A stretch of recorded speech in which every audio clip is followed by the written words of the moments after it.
teman-teman semua, kami dari kelompok 1 akan menjelaskan secara singkat tentang jaringan epitel. Selamat menyaksikan.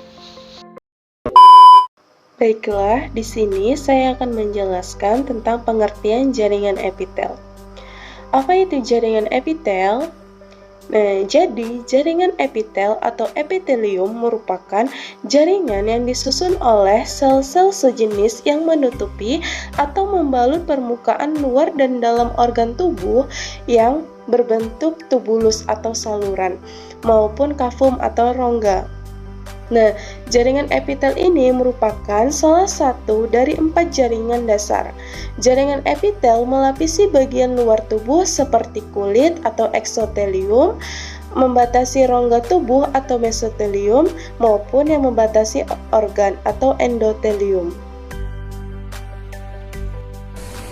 Baiklah, di sini saya akan menjelaskan apa sih fungsi dari jaringan epitel itu. Nah, fungsi dari jaringan epitel itu sendiri yaitu yang pertama sebagai pelindung jaringan di bawahnya. Kemudian yang kedua sebagai penerima rangsangan atau neuroreseptor. Kemudian yang ketiga sebagai penyerapan zat-zat yang dibutuhkan oleh tubuh atau yang biasa kita sebut dengan absorpsi. Nah, mari kita bahas satu persatu. Yang pertama sebagai pelindung jaringan di bawahnya.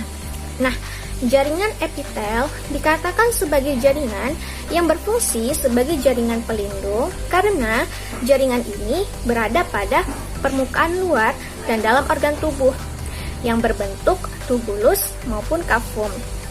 Nah, jaringan epitel ini juga merupakan jaringan yang menutupi rongga dan permukaan organ tubuh. Sel epitel juga membantu melindungi atau menutup organ tubuh pada makhluk hidup. Contohnya, jaringan epitelium pada kulit, kemudian esofagus dan rongga mulut. Kemudian yang kedua, sebagai penerima rangsangan atau disebut juga epitel sensori atau neuropeptilium. Nah, epitel sensori ini kebanyakan berada di alat indera. Kemudian yang ketiga, sebagai penyerapan zat-zat yang dibutuhkan oleh tubuh atau yang biasa kita sebut dengan absorpsi. Nah, epitel ini membantu melancarkan proses penyerapan zat dalam saluran pencernaan, misalkan pada usus. Baiklah, saya akan melanjutkan materi mengenai fungsi dari jaringan epitel. Yang keempat adalah sebagai penyaring zat-zat di dalam tubuh. Maksudnya di sini yaitu jaringan epitel berfungsi sebagai penyaring atau juga pemfiltrasi di dalam menghilangkan partikel debu serta juga benda asing yang masuk ke saluran udara. Contohnya itu yaitu jaringan epitelium pada nefron ginjal. Yang kelima ada sebagai jalan pertukaran zat. Maksudnya di sini jaringan epitel berperan dalam pertukaran zat baik dari luar ke dalam tubuh maupun dari dalam tubuh keluar. Contohnya itu jaringan epitelium pada alveolus di paru-paru. Yang ketiga itu berperan dalam proses sekresi.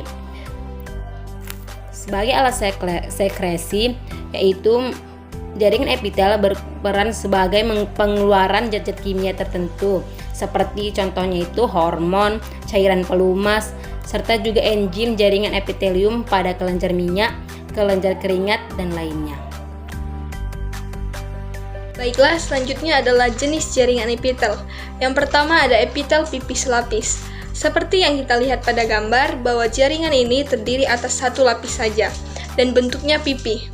Jaringan ini dapat kita temukan pada pembuluh darah, pembuluh limfa, dan glomerulus. Biasanya jaringan ini berfungsi sebagai tempat difusi oksigen dan CO2, di mana yang dilakukan oleh alveolus. Yang kedua ada sebagai filtrasi darah yang dilakukan oleh glomerulus, dan yang terakhir sebagai osmosis zat. Ada epitel pipih berlapis. Seperti yang kita lihat pada gambar bahwa jaringan ini memiliki banyak lapisan. Jaringan ini biasanya dapat kita temukan pada kulit, rongga mulut, uretra, dan juga vagina. Jaringan ini biasanya berfungsi sebagai alat proteksi atau pelindung tubuh dari bahaya luar. Yang kedua, menghasilkan mukus atau lendir. Dan yang terakhir sebagai penerima impuls. Baiklah, ada pun jenis-jenis epitel berikutnya yaitu epitel kubus, di mana epitel kubus tersusun dari sel-sel berbentuk kubus dengan inti sel berbentuk bulat di tengah. Adapun epitel kubus dibedakan menjadi dua, yaitu yang pertama ada epitelium kubus selapis dan epitelium kubus berlapis. Baiklah, saya akan menjelaskan tentang epitelium kubus selapis, di mana epitelium kubus selapis merupakan epitelium yang tersusun dari selapis sel berbentuk kubus. Nah, epitelium kubus selapis ini berfungsi dalam proteksi, sekresi, dan juga absorpsi. Nah, epitelium kubus selapis terdapat pada tubulus convolutus proximal, kemudian ada tubulus convolutus distal, nefron ginjal, permukaan luar ovarium, kelenjar ludah, kelenjar tiroid, pankreas, serta lensa mata. Nah, kemudian ada epitelium kubus berlapis, di mana epitelium kubus berlapis merupakan epitelium yang terdiri atas lebih dari satu lapis sel kubus. Epitelium kubus berlapis ini berfungsi sebagai proteksi, sekresi, ekresi, dan juga absorpsi. Nah, pada epitelium kubus berlapis terdapat pada kelenjar keringat dan juga kelenjar minyak. Nah, mungkin hanya itu penjelasan dari saya mengenai epitelium kubus dan macam-macam daripada epitelium kubus. Selanjutnya ada epitelium silindris selapis. Epitelium silindris selapis merupakan epitelium yang tersusun dari selapis sel berbentuk silindris. Di antara sel-sel epitelium silindris selapis biasanya terdapat sel goblet, yaitu sel yang berbentuk piala yang berfungsi untuk menghasilkan lendir. Epitelium silindris selapis berselia terdapat pada uterus, saluran uterus, vas deferens, dan bronkus intrapulmoner. Epitelium silindris selapis berfungsi untuk sekresi dan juga absorpsi. Selanjutnya ada epitelium silindris berlapis. Epitelium silindris berlapis merupakan epitelium yang terdiri atas lebih dari satu lapis sel berbentuk silindris pada permukaannya. Akan tetapi, sel-sel yang pada lapisan basal relatif lebih pendek dan berbentuk polihedral, tidak teratur. Epitelium silindris berlapis terdapat pada uretra, laring, faring, dan kelenjar ludah. Fungsi epitelium silindris berlapis banyak, seperti untuk proteksi dan juga sekresi. Baiklah, di sini saya akan membahas tentang epitelium silindris berlapis. Epitelium silindris berlapis merupakan epitel yang terdiri atas lebih dari satu lapis sel berbentuk silindris pada permukaannya. Nah, akan tetapi sel-sel pada lapisan-lapisan basal relatif lebih pendek dan berbentuk polihedral, tidak teratur. Epitel silindris berlapis terdapat pada uretra, laring, faring, dan kelenjar ludah. Fungsi epitel silindris berlapis banyak, seperti untuk proteksi dan sekresi. Nah, selanjutnya ada epitelium transisional. Epitelium transisional tersusun dari sel-sel yang bentuknya dapat berubah-ubah. Bagian basal terdiri atas sel-sel kubus hingga silindris.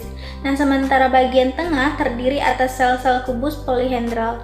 Bagian permukaan dalam terdiri atas sel-sel berbentuk kubus hingga pipih.